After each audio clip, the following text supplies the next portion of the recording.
بسم الله الرحمن الرحيم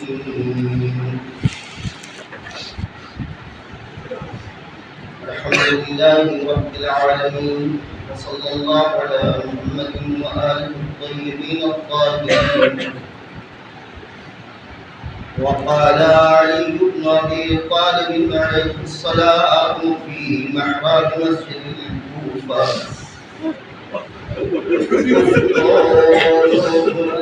ورب الكعبة آجرك الله يا بقية الله، آجرك الله يا بقية الله، آجرك الله يا بقية الله. ایوان زمان، یا آپ کے چاہنے والے آج صبح سیاہ لباس پہن کے آپ کی خدمت میں آپ کے جب کا پرسہ دینے آئے. آپ کا یہ مظلوم اور غریب اور تنہا جد، یا ہمارا اور آپ کا مظلوم امام کائنات کا پہلا مظلوم ہے. عزیزوں، کوئی ایسا نہیں ہے کہ آج بھی صبح علی کے سر پر پہلی بار ضربت لگی ہے. جنگ حساب میں علی کے سر پر ضربت لگ چکی تھی، علی کے سر پر زخم لگ چکا تھا. علی نے نہ جانے کتنی جنگوں میں، ایک جنگ میں علی ابن ابی طالب نے 70 زخم کھائے تھے. علی کے سر پر بھی گہرا زخم لگ چکا تھا. لیکن عزیزوں، آج جو ضربت لگی ہے، اس ضربت کے بعد علی کا علی آواز دیتے ہیں: بسم اللہ واللہ وفی سبیل اللہ وعلی ملت رسول اللہ. اس کو رب الکعبہ، آج علی کامیاب ہو گیا. علی کا انداز یہ بتا رہا ہے، علی کو گویا 30 سال سے اسی دن کا انتظار تھا. عزیزوں، میں نے کہا نا کہ علی کے سر پر کوئی پہلی بار ضربت نہیں لگی ہے، لیکن یہ تو ہم اور آپ بھی جانتے ہیں، جسم پر اگر زخم لگ جائے، جسم پر اگر ضربت لگ جاتی ہے، جسم زخمی ہو جائے تو جسم کا زخم بھر جایا کرتا ہے. لیکن اگر کسی کے دل میں زخم لگ جائے،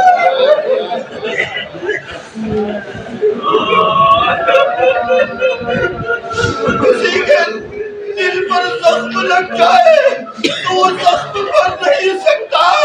عزیزوں، ایک زخم ہے جو علی کے دل پر 30 سال پہلے لگا تھا، جب علی کے ہاتھ بندھے ہوئے تھے. علی کی نگاہوں کے سامنے زہرا کی تہمت شکنی کی جا رہی تھی.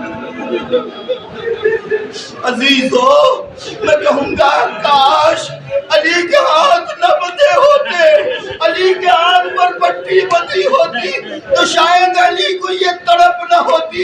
یہ 30 سال کا انتظار علی ابن ابی طالب کرتے رہے. علی تنہا روتے رہے، علی اس دن کا انتظار کرتے رہے.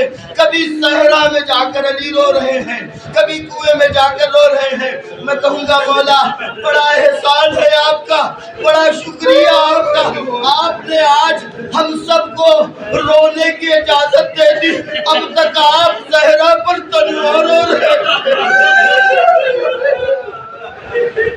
مولا، آج آپ کو جب سکون ملا ہے، آپ کے سر پر ضربت لگی ہے، آپ اس کو رب الکعبہ کا مرثیہ پڑھ کے دنیا سے رخصت ہوئے ہیں. یہ اتنے چاہنے والے آپ کی غم میں آنسو بہانے آئے ہیں. آئے ہم اور آپ سب مل کر زہرا کی ان مصیبتوں پر آنسو بہائیں.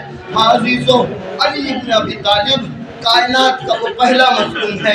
علی ابن ابی طالب دنیا کا وہ پہلا مظلوم ہے جس کی مظلومیت پر خود مظلومہ زہرا نے بھی آنسو بہایا. ایسا مظلوم، زہرا سے زیادہ مظلوم کون ہو سکتا ہے؟ بعد پیغمبر باپ کے جانے کے بعد ابھی باپ کا کفن بھی میلا نہ ہوا تھا، ابھی باپ کا کفن بھی میلا نہ ہوا تھا، باپ کے قبر کی خاک بھی خشک نہ ہوئی تھی کہ فاطمہ پر کیا ظلم و ستم کیا گیا آپ اندازہ لگا سکتے ہیں۔ لیکن فاطمہ کو علی کی مظلومیت کا کتنا احساس تھا۔ ایک روز وقت آخر کی بات ہے، آخری دنوں کی بات ہے، مولا کائنات کو قریب بلایا اور اس کے بعد مولا کائنات جب قریب پہنچے ہیں، فاطمہ مولا کائنات کو دیکھ کر گریہ کرنے لگی۔ مولا کائنات نے فاطمہ کو خاموش کرایا، لیکن ایک بار خود مولا کائنات گریہ کرنے لگتے ہیں، مولا کائنات تڑپ کر رونے لگتے ہیں تو فاطمہ آواز دیتے ہیں، علی آپ نہ روئیے، علی آپ نہ روئیے، فاطمہ سے آپ کے آنسو دیکھے نہیں جاتے۔ اور اس کے بعد فاطمہ نے ایک عمل کیا، فاطمہ نے علی کے آنسوؤں کو پیٹ پوچھا اور اس کے بعد اپنے جسم پر ملنا شروع کر لیا۔ فاطمہ یہ آپ کیا کر رہی ہے؟ ابوالحسن میں نے سنا ہے کہ مظلوم کے آنسو اس کے جسم پر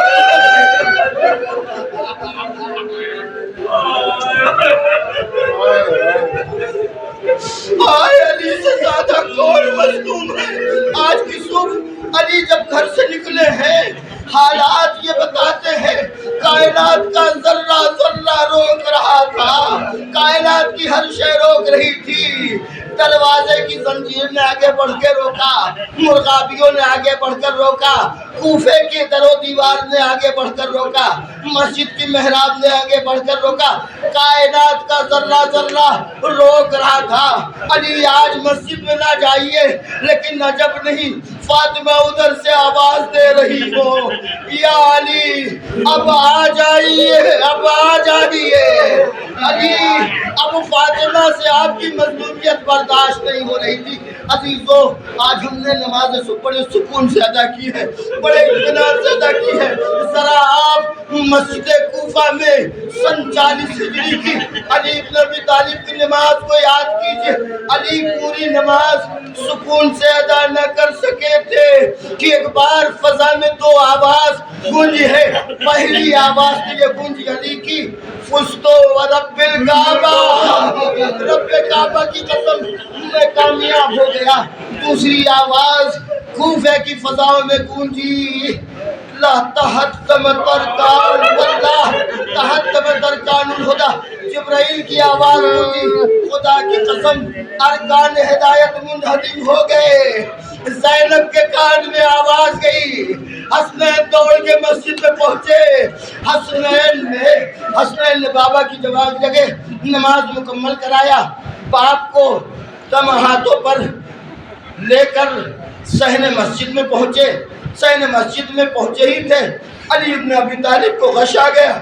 حسن نے علی ابن ابی طالب کا سر اپنی گود میں رکھا۔ توجہ کیجیے گا عزیزو، حسن نے علی کا سر اپنی گود میں رکھا۔ یہاں پر ایک جملہ کہنا چاہوں گا، نہیں معلوم حسن ابن علی کی قسمت کیسی تھی، کبھی ماں کو سہارا دے، ماں